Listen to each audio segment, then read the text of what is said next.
Tebe midada sikata buko rehefa iny ilay masoandro mody ariva iny mamorony ao anaty mandoatra ny ambopoko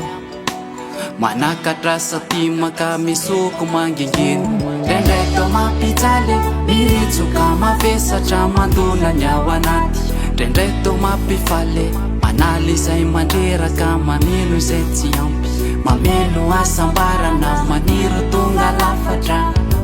mipetraka mangina eo anilanao ndraindray tao mampijaly miritsoka mavesatra mandona ny ao anaty ndraindray tao mampifaly manaly izay mandreraka mameno izay tsy ampy mameno asambarana maniry tonga lafatra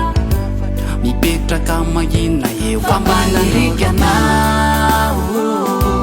matozo tafapetraka eo anilanao ry tiako fa tena tikanao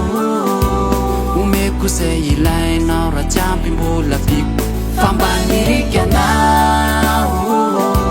matozo tafapetraka eo anilanao ry tiako fa tena tikanao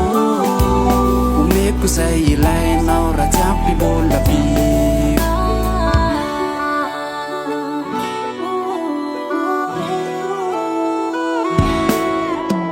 indray mitopo maso de fahitako eto izany lay mety ho asambarana indray androany maniry ny ho tsara na anina tsy hoany dia metrako tantara indray androany finaritra ny miaina rehefa nilanao malala ririny mangatsika za mivadika fanana ny fokoko tsy mety fa mbola tamana mameno asambarana maniry tonga lafatra mipetraka mangina eo fambanirikanao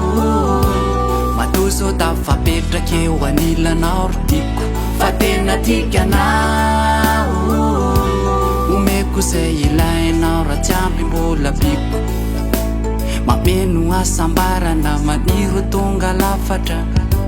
mipetraka mangina eo fambanirikanao matozo tafapetraka eo anilanao ry tiako fa tena tikanao omeko izay ilainao raha tsy ampy mbola piko